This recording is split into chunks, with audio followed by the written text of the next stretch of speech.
Hey guys, Foxdrop here with another Road to Master video. This is the last installment of our Flex Q Clown Fiesta. All the episodes after this one will be featuring solo queue, still pre-season obviously, but solo queue, so slightly higher quality of games, hopefully.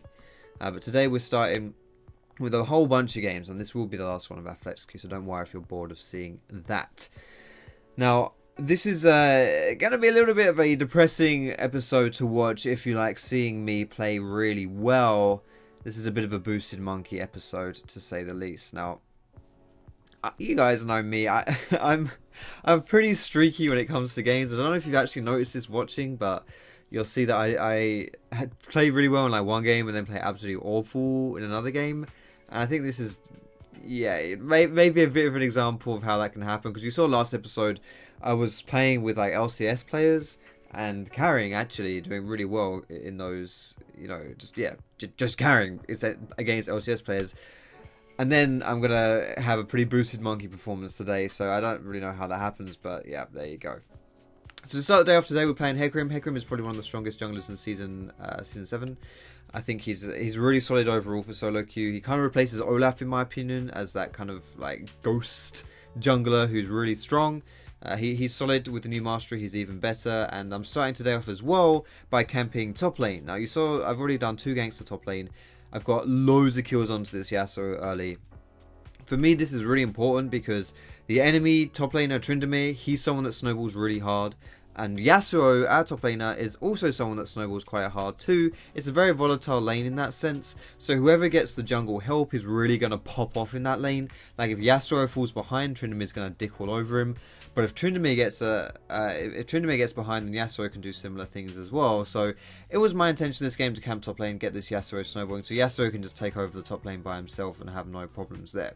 Now this is a game which starts off pretty well for us actually. But this, you'll see the Swain gets a little bit more fed than we would like him to get at least. But it's also kind of a weird one because we were playing against a Kennen AD carry. I think Kennen AD carry this game, which is not something you see too frequently. A Kennen AD carry is actually a pretty rare occurrence, but it's honestly not that strong. It just means that he has quite a lot of, he has more CC than most junglers, most AD carries have, unless you count, you know, like an Asher or something like that. But generally speaking, it's not too painful. But yeah, so I'm also against like Udyr this game, who is another champion who is someone that's quite rare, you don't see too much of, but I actually think that Udyr is pretty similar stylistically to Hecarim in the sense that he just runs around and tries to make, like, just runs around as a nuisance really. Like he's less of a team fighter than Hecarim, which is why I don't think he's quite as good as Hecarim, but he basically does the same stuff, you know. He just runs around and is a huge pain in the ass, and one of those champions with like loads of damage but also really bloody tanky. Now this is just one of those games which is like, it starts off kind of well. I do some pretty good stuff in the early game, and you know, this is like it was a pretty sad game in the sense that I was getting like flamed pretty hard. This Yasuo particularly was flaming me, surprise, surprise, and I was, yeah. I remember specifically there was one time when I ulted, like, no, it wasn't ult, I E'd someone. It was a 2v2. I E'd them, and he didn't use his ultimate on the E, and so instead of us getting a free 2v2 win, we lose it 2v2. And from that point on, he just flamed me. Not quite sure why, but there we go. Apparently, I'm a bad YouTuber, guys. I apologize. I wasn't quite aware of that one myself, but apparently that's how it goes. Either way, we lose that first game, and we get placed in Platinum 1, which is the highest you can actually get placed for Flex Q. So, or whatever, yeah, Flex Q. So pretty surprising, honestly. We didn't have like, our win-loss is not that amazing, but we got placed as high as we could get placed. So yeah, that's pretty good stuff, really. But we're playing Graves game today. Graves is one of these champions who I want to learn more in this in the preseason, in the off season, because I'm not, you know, rank doesn't really mean anything right now. So I want to try my best to practice things, and Graves is one of those things that I want to practice. So we're playing today with a lovely Graves game. Although, however, having said that, we are also playing against a champion who's been the bane of my existence this whole preseason, Katarina. Katarina, ever since her rework, every time I see Katarina, she just shits all over me. So it's pretty scary actually playing against the Katarina. Like, I'm not really every time I see Kat, I get really nervous because I get really fed. And if you just saw there when you press when I press tab, Katarina has 8 kills. We have 4 kills as a team. I've been part of 3 of them, but Katarina has 8. I'm 5 kills down, I'm 1-3-1. So Katarina is popping off. And it is ridiculously hard to play against a fed Katarina because she has crazy damage. But not only that, but on top of that, in general, playing against a fed mid laner as the jungler is really, really hard. Because the mid laner, like the mid laner is going to be roaming around pretty much as you are. So it means it's really hard for you to make plays as a jungler if the enemy mid laner is really far ahead. However, having said that, this is where I'm a bit of a boosted monkey as well. Like, I just kind of suck, basically. I suck. You know, there was no reason for me to walk forward like that.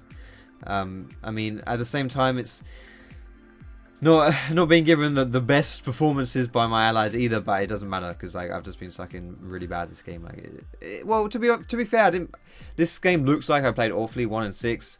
We didn't play great, but at the same time, we didn't really have much to work with at all. Like, this Katarina had like 10 kills within 10 minutes. It was really, really painful, and Yasuo got really fed as well, so there wasn't really much for me to work with. And it's flex Q, you know. It's this whole kind of thing with flex Q. Like, look at this. This is boosted right here. No reason for me to take damage from Yasuo. No reason for me to get zapped by a Jhin, and then I walk back into the plant. Just terrible overall. But this is flex Q in a nutshell. Is like you'll see, you know, the plays made by Caitlyn. Like, she's walking up to Katarina. In the previous play, she walked up to Yasuo as well, and just like Yasuo E onto her to set her up and just instantly die in the 3v2, which kind of screws us over there. And she's just taking loads of damage here. You know, it's just like an obvious mismatch between skill levels, which makes these games quite frustrating. However, it doesn't make these games free losses. It just means they're kind of painful to play. And this is like me complaining about it. I want to emphasize that I am playing really bad in these games. Like, I am playing terrible in these games. But like it's not. They're not good excuses to lose the games necessarily. Having teammates that don't perform particularly well, it just makes the games really frustrating because like if I perform better, then I can exploit the boosted people on their team, you know. But it's still kind of annoying to play against. But either way, or play with really. Either way, we're playing a new support today, Brand. Brand isn't someone that you've seen me play too much of, if at all, really. I'm not a Brand support player, but I did want to pick him up because I think he's really strong, actually. I think he's one of these like hard carry supports. And I kind of just wanted, like, at this point I was pretty tilted, honestly, so I just wanted to play random stuff. I knew Flex Q was ending really soon. No one, like, I don't care about my you know, elo in this queue. Not saying that I was like losing on purpose, but I was really just trying to just whip out stuff that, you know, to practice with.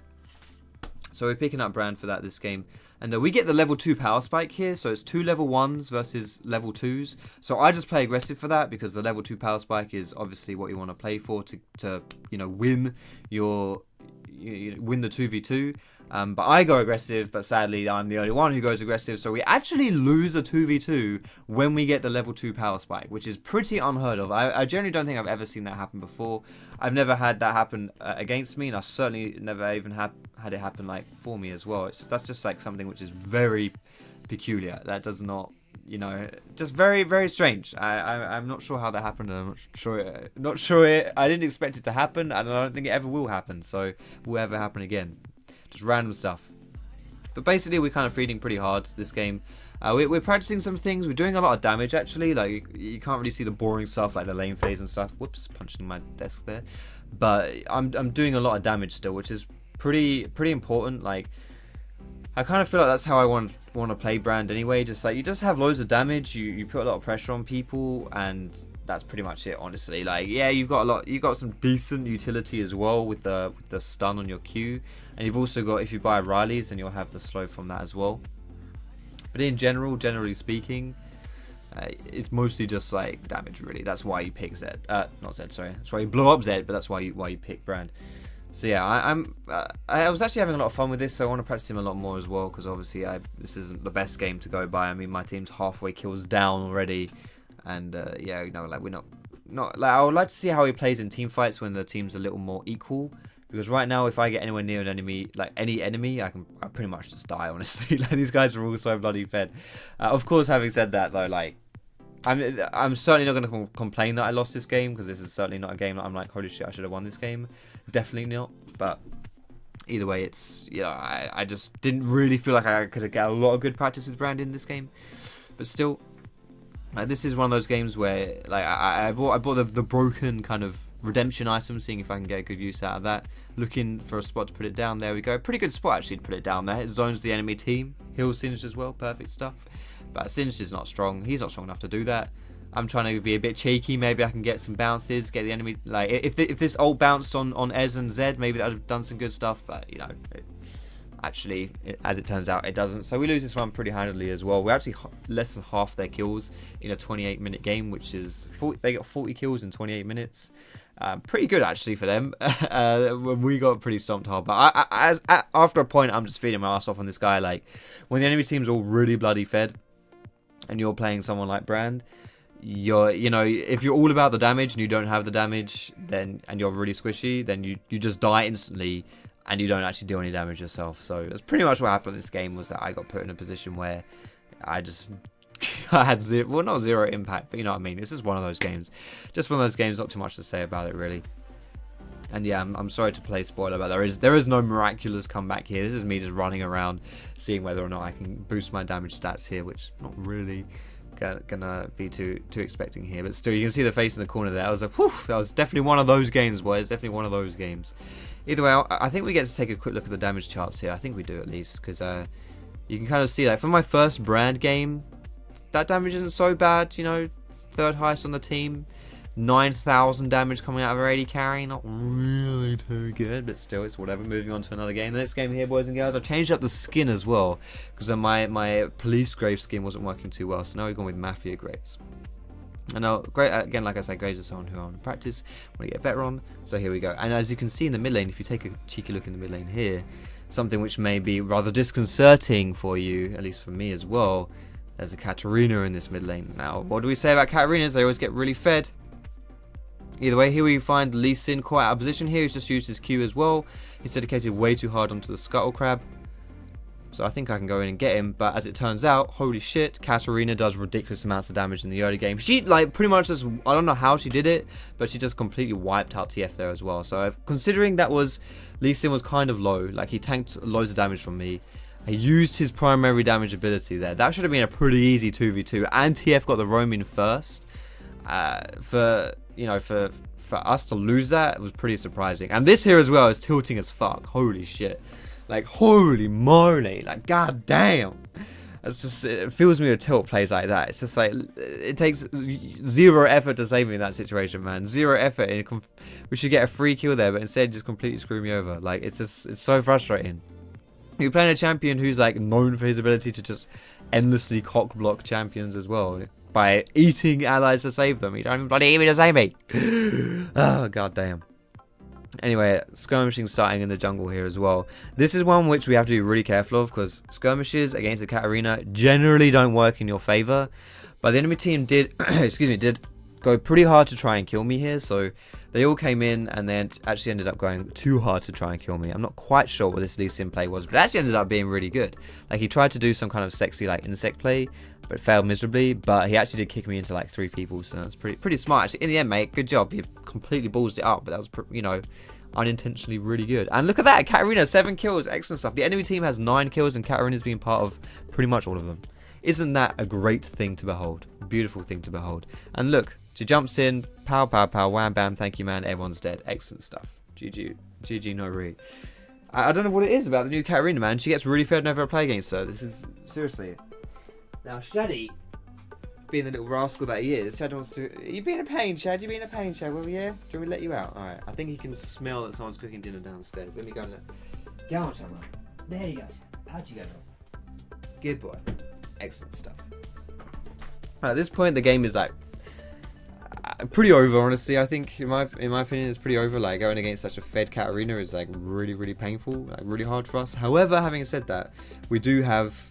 Like, this Tahm Kench played fairly well, but it's kind of hard for Tahm Kench to carry, really. And this Riven isn't exactly weak either, so...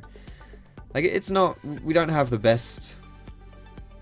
We don't have the best ways of getting back into this game, but, you know, if we can just blow up Katarina, then we stand a chance. That's pretty much what happens here. She jumps in and gets really aggressive there. She actually kills 2 of us. I mean, I was kind of low, but I still died very fast there.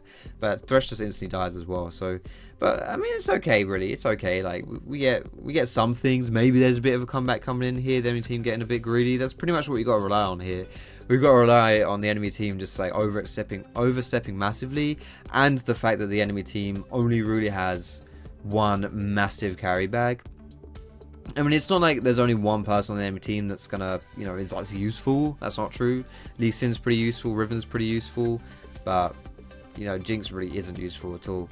And this is at the end of the game here. Like we were getting just like I'm not sure who it was that died. Maybe it was like if you look at the death timers, TF and Thresh just get caught out by themselves. And so I just decided I may as well just push down bot. Maybe these guys will be stupid to send someone down for me. Maybe it's not like I can defend if I recall anyway. So I may as well push bot. Now, I killed Lee Sin in 1v1, but then they actually did send 2 people down for me. So it was actually like the optimal strategy, even though it didn't really work out.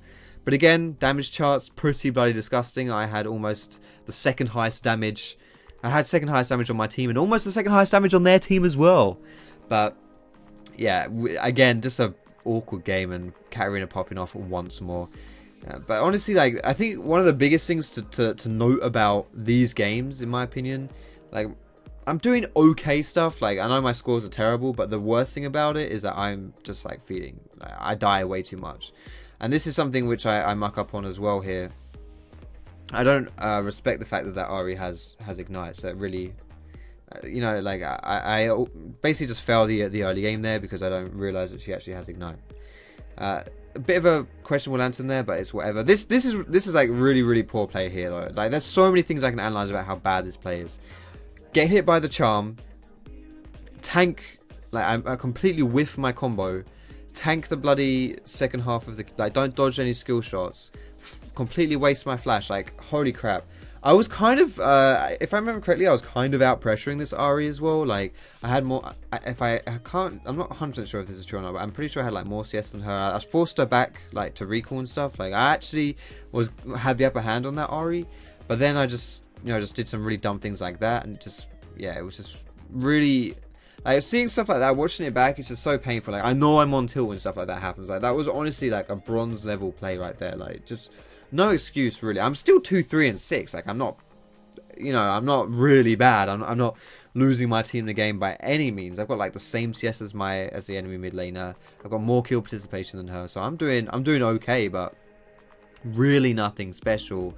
And I'm certainly, like in solo queue, it's not about playing well. You've got to play amazingly if you really want to carry. Sometimes you can play well and still win, but generally speaking, if you want to like win a lot of games and you want to carry games, you can't just play well. Playing well isn't enough. So you got to play pretty hard. This game as well, we had a Fizz top laner who got absolutely stomped. Like he got railed in this game. Kha'Zix did okay, but apart from that, we all got stomped really. I, you know, had that solo death. I was like pretty much equal to Ahri, but I certainly didn't play well enough to... I didn't deserve to win over her, that's for sure. Fizz got torn on your asshole this game. 2 for 7 he is. He's got 100 less CS than the enemy top laner. And I'm not quite sure exactly what happened with our bot lane, but I'm pretty sure they didn't do anything this game either. So another game where we all just pretty much suck. Like, yeah, I mean, to be honest, I know I'm saying I'm a boosted monkey, but these are probably games that I will be losing regardless. I'm not 100% sure though, honestly. Like, I'm saying these things, but it really doesn't matter if I say that. Like, it's not like I can say, oh yeah, well, I might have not played that well, but I'm not gonna lose. I'm not gonna win these games anyway, so it doesn't even matter if I played like shit. It doesn't even matter. I'm still. It doesn't. My teammates just suck. Like, I'm just in the. You know, that's a stupid thing to say. Like, it doesn't matter how bad my teammates play. Like, that's because at the end of the day, these guys are probably people I will never see in solo queue again. Or well, maybe I would because this is like high elo. But generally speaking, it doesn't matter. Like, these guys. Everyone in this game is the same rating. They've all climbed to the same rating. So we're all pretty much equally skilled players. It's one game. There's a reason why the World Championships aren't played as a best of one. Because anything can happen in one game. So, you know, like, if I just, like, rage at my team, like, oh, yeah, these guys suck. Oh, those terrible teammates. It's like, well, maybe they had a bad game, but they're probably not terrible players. Maybe they're on an off roll. Maybe they're doing what I'm doing, where they're just not playing too well. They're on tilt and they're on an off roll. And yeah, all that lovely business. So something you've noticed, by the way, is I've not got jungle, like, all these games are not just jungle games that I'm feeding either. So it's kind of like a bad mix between playing like crap, being on tilt, and also getting your overall, which is not great. Like, I've had Brand, I've had Oriana, so not 100%. But either way, moving on to the next game. Let's forget about that game because you know no one likes to see that. But I've lost all the games here today. I think I've lost all the games here today. Not great, but you know whatever. Another Graves game here, boys and girls. I've been playing a lot of Graves, so I'm sorry if you're bored of that. I'm actually like a little bit bored of Graves right now, so you might not be seeing too much of him. But I really did want to practice him, so yeah, Graves is like he's a solid champion, and no one really picks him right now. So at least not on EU or NA. So yeah, we're doing another Graves game, and I really wanted to play a good Graves game. Like I played like crap pretty much on Graves recently, so yeah, I wanted to play a good one. This is a good play here as well, moving towards the lane which has low health. If you see laners on low health, that is your opportunity to go in and to fight them. If people are on low health, chances are a big play is going to happen. If a big play happens and you're not around, then you're just going to die, or your lane is going to die, and you really want to influence those lanes. Those are lanes which are very volatile lanes. They're lanes you can influence. Going for a dive in that top lane as well was pretty simple, easy stuff, because that was just like, that was, you know, he's squishy, we've got a lot of damage, we can blow him up instantly, which is exactly what happened. If you're going for a dive, you even need to be tanky enough to tank the tower up if it's going to take some time, or have enough damage just to blow someone up so you're not tanking the tower for very long, which is what we did that time. And again, what you just saw there with the, what was it? Holy moly, look at the damage I have this game. I got pretty fed this game, as you can see. This is what I love about Graves. This is why I love playing Graves with games like these. You saw when I was at the bot side there, when I got like a double kill, I just pressed Q and R. If you line your Q up against a wall, then you pretty much just one-shot people with your Q, because it like almost immediately blows up. Because like once it hits terrain, it kind of bounces back towards you. So it goes off really fast. It's a lot of burst damage. And you can see that my burst damage this game, this is why I go Thunderlords, because the burst has been pretty crazy. I did it against the Lee Sin, where I lined my Q up against the tower. Did it bot lane as well, and I kind of did it mid lane too there as well. But if you take a look at my level here too, this is pretty much what just like, for me, makes Graves such a fun champion, or what I like about Graves is I'm the highest level in the game. I'm higher than anyone on my team, and also anyone on the enemy team as well. Like I'm really high level. Look at the damage I have too. Like it's just a crazy amount of damage. 12, 2, and 6. I'm so fed. I have so much damage, and this build is a build I really like going as well. This Warrior Enchant into Black Cleaver, then going for the Phantom Dancer afterwards. I think this is a solid build. It's a good mix between having damage and having like a bit of survivability. Especially in an assassin meta, if you're playing against people who have a lot of damage, who are, you know, well, assassins, then if you've got this Black Cleaver, it means you don't instantly die, which is all well and good. It's all lovely jubbly, lovely business, good stuff. Working towards objectives as well, because kills don't win the games by themselves. And I'm 1 assist off of getting the perfect score, 13, 3 and 7, 1, 3, 3, 7. That's what I'm working towards. Need one more assist. Is someone going to help me? I don't know if someone's going to help me, or if I'm going to go for the 1v1. If I remember correctly, this is the most boosted play I think I've made, like, all year. Yeah, I think it is. So I used my flash to jump into this Victor. He's 3 levels behind me, by the way, and I'm 13 and 3. I used my flash to get onto the Victor. I think I missed both my Q and my ulti, but I definitely missed my ulti. And I just, like, completely balls it up. Considering I had flash, that was just the worst play I think I've ever made in my life. That was genuinely awful. Like, absolutely terrible. But no one saw that. It's okay. No one saw that. It's not going on YouTube or anything like that. No one saw it, so that's fine. Awful plays. But we managed to get a victory out of it. Because you guys know, when you're on tilt, you have to end on a win, right? You can't just keep going when you're losing and then finish your session on a load of loss streaks. Gosh, that's awful. That's the worst thing you can do. So we finished the game on a really high, like a really good Graves game. Stomping everyone.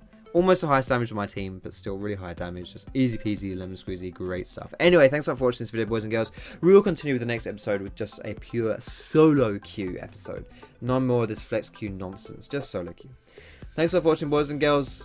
Have a great evening. Evening, night, day, wherever is where you are from. And I will see you in my next video.